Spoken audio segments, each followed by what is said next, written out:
And in this installment, we have a one-game slate showdown, just like our NFL days, but we got it for the NBA between the Memphis Grizzlies and the Minnesota Timberwolves. Let's get into it.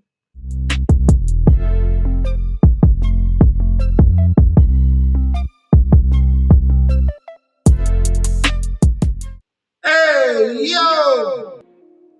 Welcome back to the channel. It's your boy Chef D, and I'm here to give you the winning ingredients for your Friday night slate showdown on DraftKings and Fanduel for Game 6 of the Memphis Grizzlies going up against the Minnesota Timberwolves. Very big, crucial game. This is a win or go home situation for the Minnesota Timberwolves. So we'll deep dive into that very soon. But before I do, guys, don't forget to like, comment, and subscribe to the channel. Follow me on Instagram and Twitter at MetsNessJetsD. Also, follow me on TikTok at Chef_D91. I'll be putting up pics up there. Results are going to go up there as well from the picks that I have made on TikTok and or Patreon as well. And don't forget to sign up for the Patreon, okay? Sign up for the Patreon. You'll get the picks. If you have some DFS questions, I'll be gladly help you and assist you in that way as well. We're trying to build a community to help support you guys get to the bag, all right? Get to the bag, get to the cash out. That is the goal. We are the cash out boys, cash out crew, everything, okay? So, just a little look back from yesterday. We were very successful for the NFL draft and the NBA night, as you can see right here on Instagram. This is also on TikTok. Remember, links will be down below if you want to sign up for those or just, stay connected with me in my little journey, okay? So we were very, very aggressive on Sauce Gardner going to the Jets. For a couple months now, we've been linked to Garrett Wilson as well, between basically him and Drake London. So I was very, very bullish on Sauce Gardner and Garrett Wilson to the Jets. This happened to be one of the parlays that they provided on FanDuel, so that was a plus. We went with that. I loved Kayvon Thibodeau to the Giants. A lot of people thought Kayvon Thibodeau to the Jets was I wanted him, but it was just too much coming out about Sauce Gardner. So definitely was thinking about Kayvon Thibodeau and the fact that he was plus 800. A lot of people thought he was going to the Jets. The fact that no one was thinking about him going to the Giants, and we think that he would fall that far, that was a gem. So I was very bullish on Kayvon Thibodeau. And then I already knew about Sauce Gardner going to the Jets. So we got that number 4 overall pick right there for Sauce. My number 1 top play in NBA was the 76ers. A lot of people are getting that doubt. Oh, it's Doc Rivers. Doc Rivers gives up 3-1 leads. Calm down. Let's calm down, guys. We went to 76ers, and my top 2 plays for the NBA were the 76ers and the Phoenix Suns, okay? All that was provided for you. And if you were locked up to the Patreon, and even if you tuned into the NFL draft video I had on YouTube as well, okay? So, guys, subscribe. We are almost at our goal at 1K. We should be at 852, I believe so. 1K will be the cash giveaway, okay? So those are going to be all the promos. I put it all out there so you guys know. Let's get into this showdown slate. Let's start off at the captain position. Let's go through some of these captains that we're going to be looking at in this Game 6 situation we got for the Memphis Grizzlies and the Minnesota Timberwolves. Obviously, let's start at the top. We will start with Ja Morant. Ja Morant is going to be key to putting the Minnesota Timberwolves down, okay? You saw in that previous game, in Game 5, he made that game-winning shot at the end, and I told you that he would have to be huge if he stayed out of foul trouble. He did, only had 3 personal fouls, came through with 30 real points, 13 rebounds, 9 assists, outstanding performance, bringing back the Memphis Grizzlies from a deficit for the majority of the game, and it came back and handled the Minnesota Timberwolves. So I was very proud of that. Came through with 65 fantasy points. I think he can do it again because he's been given subpar performances in the previous Game 5 and Game 4. I think he's getting more acclimated of how Minnesota's guarding him, and him being this is like his real big test in the playoffs. So I think he's just getting the cobwebs out, and he's going to turn into that Ja Morant we know and love that we saw in the regular season. So I love Ja Morant at the captain position, okay? Another guy we're going to look at next would be Karl Anthony Towns. This one, we could put him up just a little bit less because he has a problem getting in foul trouble as well. He was luckily in that previous game to be efficient in the minutes that he was allotted. 35 minutes, he still had 5 personal fouls, came through with 55 fantasy points and 12 rebounds, 1 assist, 2 blocks, 3 steals. They need Towns to be on the court for them to tie the series. They really do. There's no question marks, but he does the stupidest things. There's a lot of ticky-tack fouls against him. He can't really control his emotions, and you saw it in Game 2 and Game 3 where he really affected this team. I think Memphis puts him away, like I said before, and I think one of the options we could stay away from is Towns, unless you feel confident in him and he can stay out of foul trouble and still provide fantasy points. He's done it in the past 2 games. But you got to think in the back of your mind, Game 2 and Game 3, that could rear its ugly head yet again. Just a little warning on Karl Anthony Towns, okay?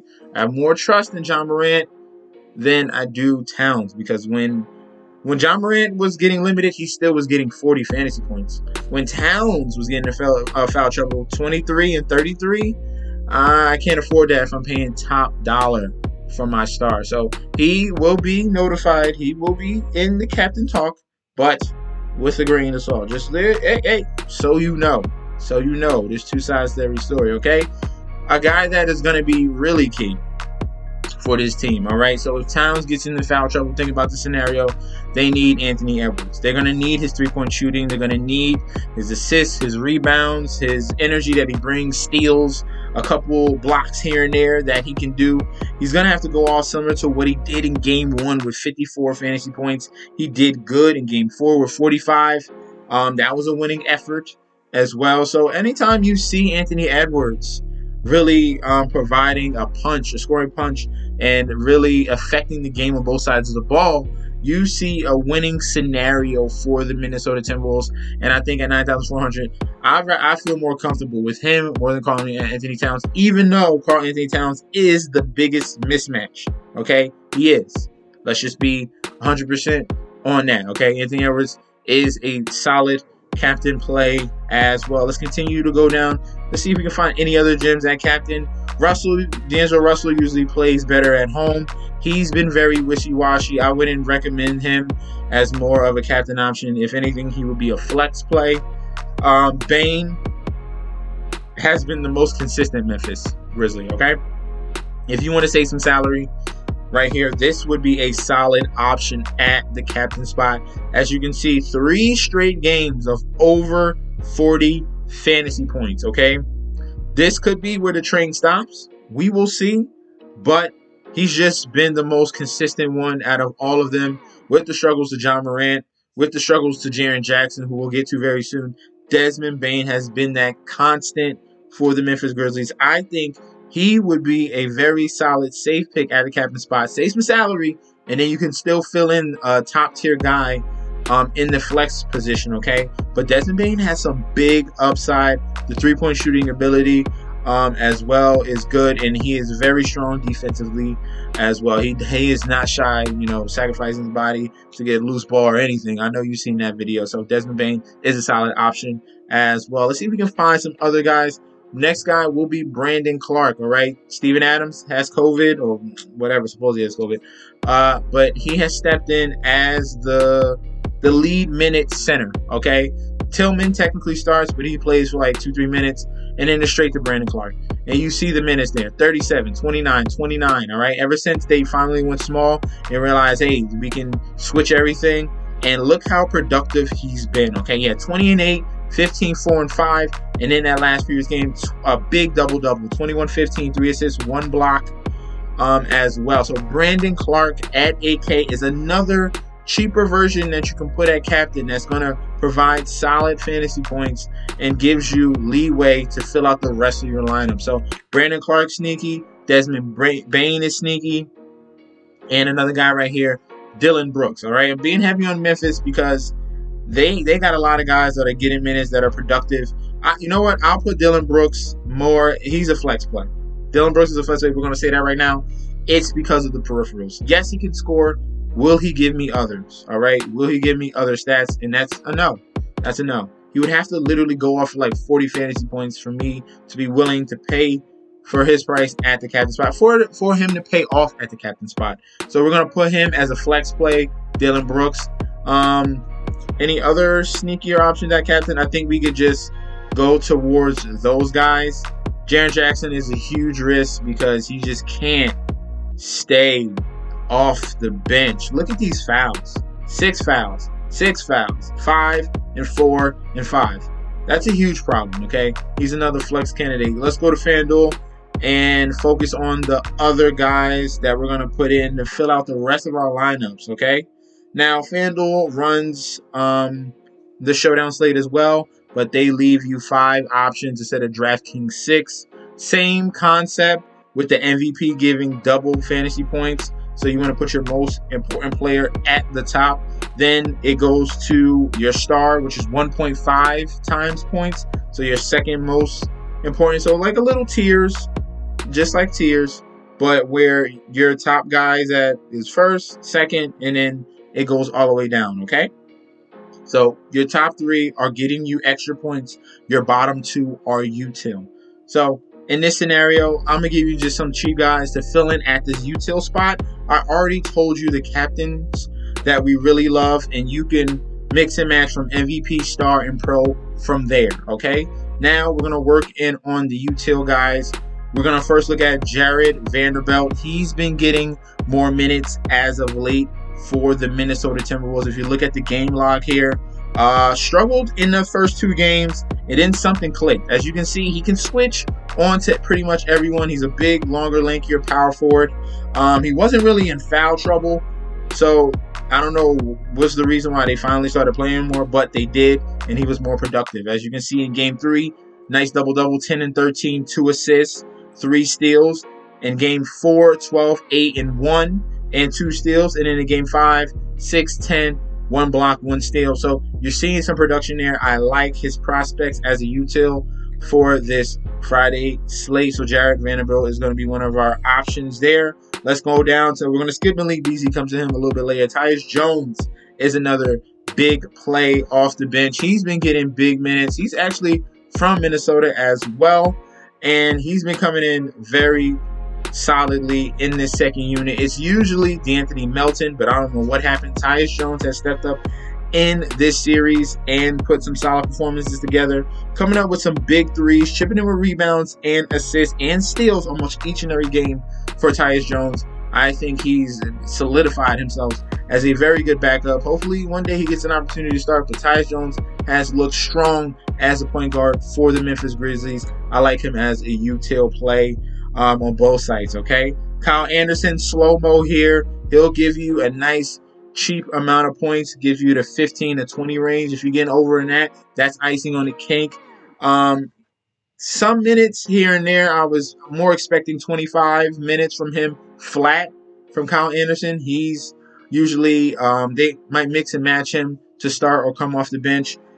He's not that much a contributor scoring-wise. He gives you other peripherals, as you can see. 8, 5, 1 block, 2 steals. He does a lot of that thing. Game 4 was 6, 5, 2 and a steal. Just give you some solid fantasy points in your least expected areas, okay? Just someone to give you something in that util spot because you're going to be paying up for your captain or your star or your MVP, okay? Kyle Anderson is a solid option. And then Jaden McDaniels off the bench, he kind of correlates with Jared Vanderbilt. So it was one particular game where Jared Vanderbilt kind of fell off, and they went to McDaniels. McDaniels was hot from 3. They can coincide. It just depends how that 3 ball is falling for Jaden McDaniels. Is more of that 3-point shooter, and if either Cat or Vanderbilt is in foul trouble, okay, that's where Jaden McDaniels comes in. He's going to be one of our lesser options at the util spot, and same goes for Malik Beasley. I'll rate Malik Beasley over Jaden McDaniels because he has bigger upside. He's going to get more minutes as well if he gets things going, okay? If he gets things going, he can be a huge boost to this Minnesota Timberwolves team. He is their actual sixth man. He's just struggled, okay? He did very well in game 1 of the series, got 30 minutes. That's his usual amount of minutes, and he came through with 33 fantasy points in that game. That can happen, especially in a winner-go-home situation. They're going to need Malik Beasley. He led the league. He was top 5 in the league at three-point percentage off the bench. Malik Beasley is a great option. It's a very solid scorer from him. As you see, he averages 19 fantasy points a game. It's just that he is really struggling in this series. Only got 14 minutes in the previous game. Came through with 8 and 6. That was surprising him to get 6 rebounds. Did nothing in game 4. Something more of a similar in game 3, 2, and 1.